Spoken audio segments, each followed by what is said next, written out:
Alan Pisarski is a writer, analyst, consultant in the fields of transportation, research, policy, travel behavior, statistics, and investment. And if you are not reading any of Alan's commentaries already, I encourage you to go to newgeography.com, Wendell Cox's excellent series. Joel Kotkin too? Oh, Joel Kotkin is. Well, very good. Well, Joel's not here, so take the credit. And Alan's series on commuting in America is just absolutely fascinating. I encourage you to follow that as well. And you have a new series, new edition coming out in the next few months as well. Talk about that. So Alan is going to be talking about the future of driving, and this is going to be fascinating. Thank you.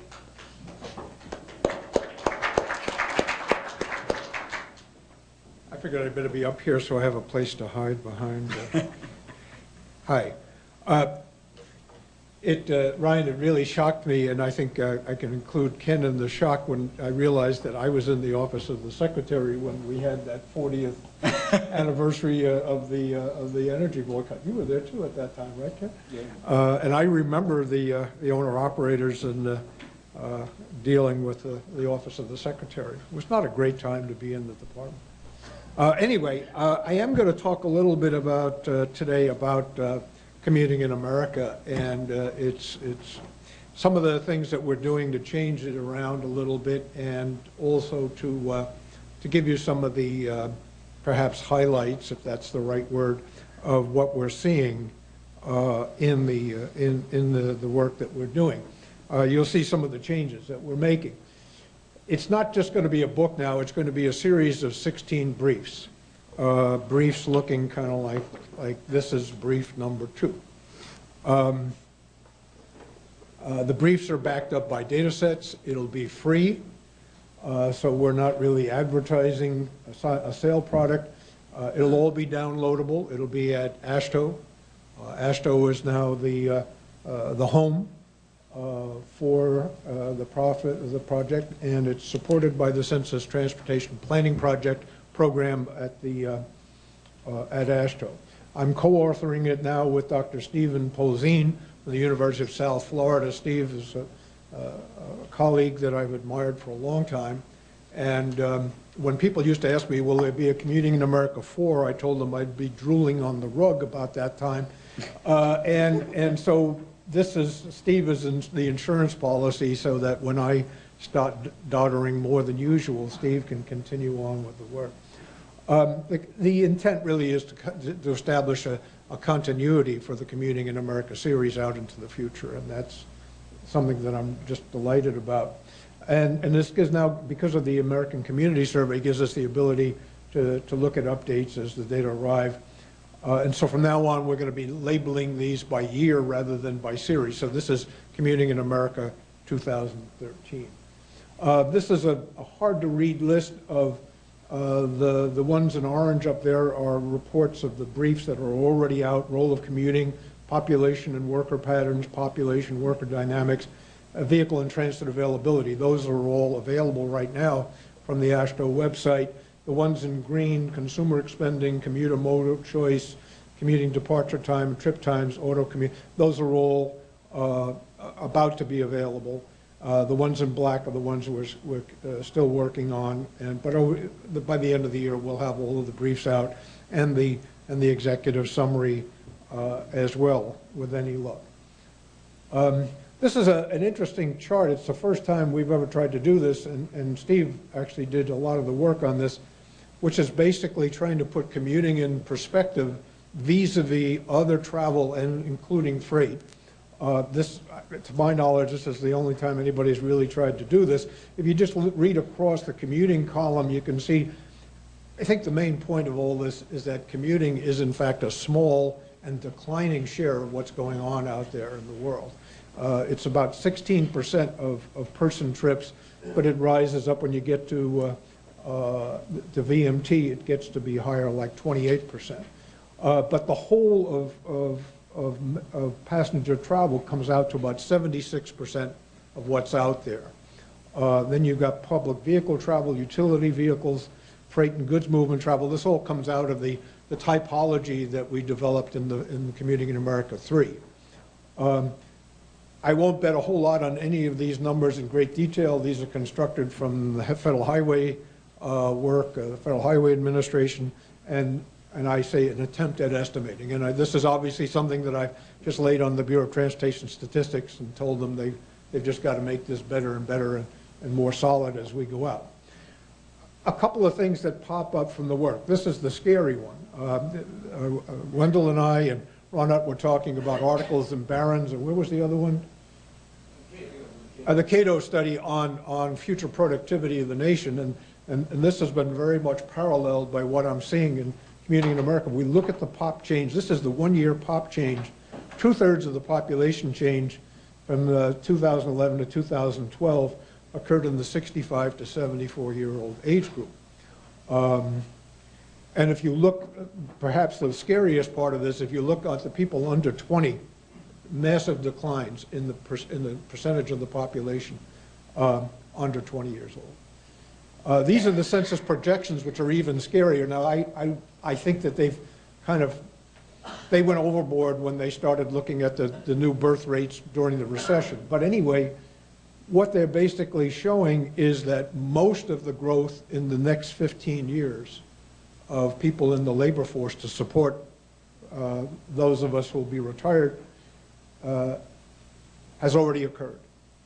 We're going to be seeing roughly the same number of people added in the next 20 years in the workforce that we added in the last 10. So we've got a serious issue in terms of where are the people going to come from and attracting them and getting them into the workforce. And I think this is going to be a major part of the transportation issues going out in the future. This is the long-term commuting trend that we've used since the first of the Commuting in America series. The bend over there is basically because this was a very low growth period from 2000 to 2010. Basically, we added about as many workers as we did from 60 to 70. So the baby boom infusion of workers in the labor force is well gone, and they're all basically moving off stage. This is what we saw in the 2011-2012 period. We added 2.6 million new commuters, about 1.8 million into driving alone, and surprisingly an increase of almost 300,000 in carpooling. Carpooling has been going into the tank since I started measuring this stuff in 1960. And we got a blip of a turnaround here. And the reason for that blip, I think, is an attractive one, because the reason that carpooling has been going in the tank, and particularly during the recession, is the people who use carpools tend to be construction workers and B, factory workers. And guess who really lost their jobs during the recession? And so the rebound in carpooling, to me, is an early indicator of some rebound in housing and other construction and in manufacturing. About 100,000 addition in public transportation and 150,000 in working at home. Working at home has been one of the great success stories of our period. This is what I've divided the modes into three groups now. Basically, the major group is the single occupant vehicle and the carpool. And you can see single occupant vehicle continuing to grow, carpooling declining in this decadal measurement. But if you just kind of average those two, you'll see that, in fact, the average has been continuing to increase. The issue has been about the same percentage of people being moved, but being moved in more cars. And I think that's one of the descriptions of what's going on. Then the other two groups are the intermediate group, in this case transit, which is the top line, which bottomed out somewhere in the late 90s and is measured here as 4.6% and has recovered into the 4.95% range now at 2011, 2012. You can see walking, which has been like carpooling, on a continuous decline. And then you see that light blue line is working at home, which continues to grow really rather amazingly. Then all the other modes are down under the 1%, and so that's kind of the third tier of what's going on in travel. This is one of the things I like to look at, which I call brand loyalty is kind of a weird name for it, but basically the census asks the question, how do you usually get to work? Which it's kind of like, how do you usually do it usually? And the the Household Travel Survey is smart enough to ask the question exactly the way the Census Bureau does it and get exactly the same answers. But then they also ask later on in the survey, by the way, how did you get to work yesterday? Which is a very precise question. And so this is what you get under people who say they usually drive alone. 93.5% of them actually did it yesterday. And when they didn't, a large percentage of them used carpooling, so about 99%. Same thing for carpooling. A lot of people seem to lie about saying they went to carpooling because most of them end up driving alone, maybe because somebody had a day off or what have you. Public transportation, about 68% of the people who say they usually use public transportation actually did it on the day before. And you see the spread, some drive, some walk, some carpool. Walking, very high percentage of people who say they walk actually do, but when they don't, they slide into carpooling, a little bit into transit. Biking also is rather high and slides a little bit into driving alone, strangely enough. And so there's an interesting dynamic here that we've tracked over the years. I want to say a little bit about this, which is really quite fascinating to me. Women's mode choices are moving closer and closer to men's. When I first started looking at commuting, there was women typically, when they worked, had the second job in the household, and the job was more minor in terms of quality, in terms of income, and usually in terms of hours, and therefore in terms of travel behavior. But it's increasingly, the ratio on that far right column, the ratio of women to men's behaviors are basically closing in on one. The thing that's really kind of fun is now women have a higher percentage of driving alone to work than men. Barbara Boxer will beat me up for that, I know. Over on the left, I just want to point out something that I think is also kind of fascinating. At 6:30 in the morning, there are twice as many men as women out in this traffic stream. Between 6:30 and 7:30, it's a guy thing, and that was true in 2000. It was the same story. And at 7:30, somewhere around there, you get equality. And after 7:30 in the morning, the dominant part of the traffic stream is women. Barbara Boxer's going to get me for that too.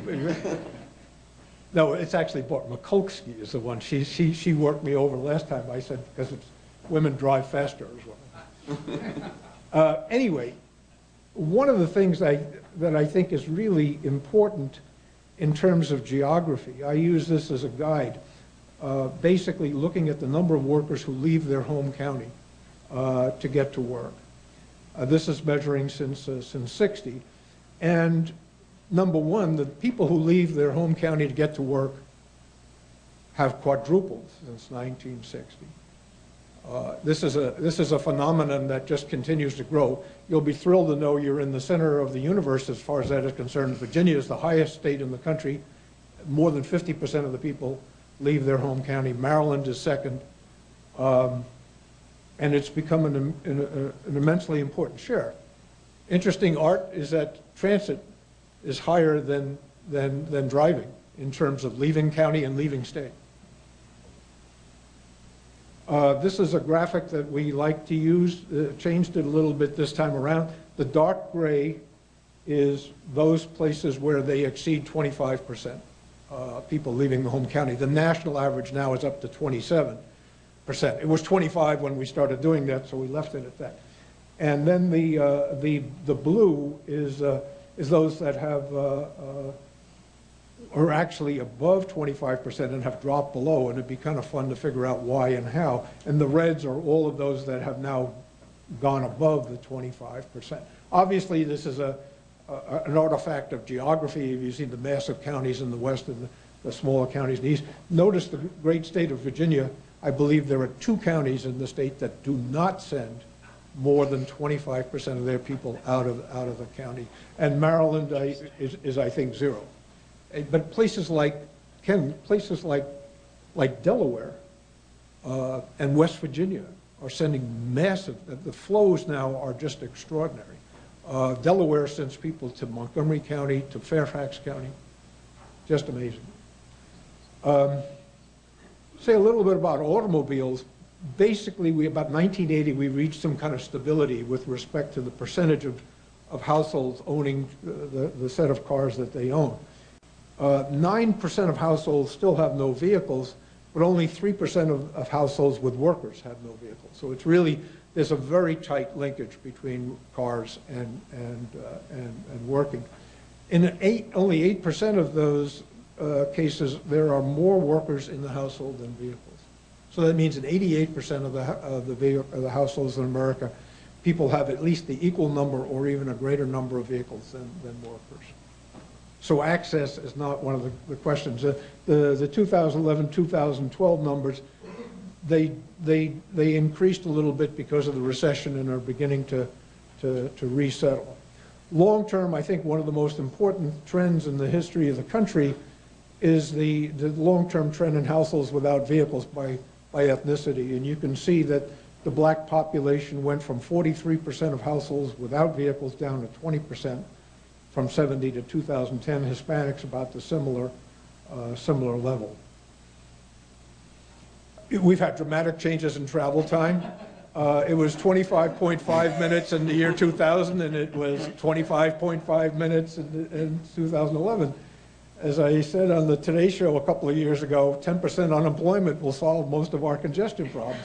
If you wonder why the toll guys are not doing so well, that's the answer. There's been no increases in congestion, and they need congestion in order to make some of those things like the Beltway project work.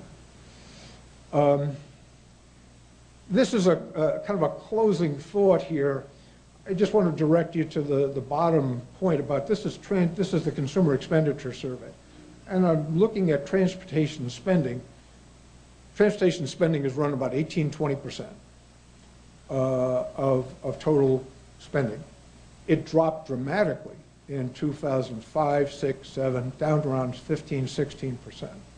And as gas prices go up, people stop buying cars. A dramatic decline in spending on automobiles. But this is now, it's now beginning to inch back up again. And this is transportation spending per vehicle. And you see the lowest quintile, these are 20% groups by income, spend about $3,200 a year for their vehicles. The lowest quintile owns about one vehicle. This is a long list of all the good things that we've seen. I'll only point out one of them. You guys will have a copy of the slide and you can look at them. But the one I think that I really want to point out that talks to the diversity and the dramatic changes in the country, we've had 1,000 counties that lost population in the last 10 years. 1,000 gained 97% of the population increase. So we've got basically 3 Americas. There's 1,000 losing population, 1,000 booming, and 1,000 just kind of inching along. And how that plays out for the future, I guess I really don't know. Anyway, that's good. Oh, God, I got a dog back. Thank you very much.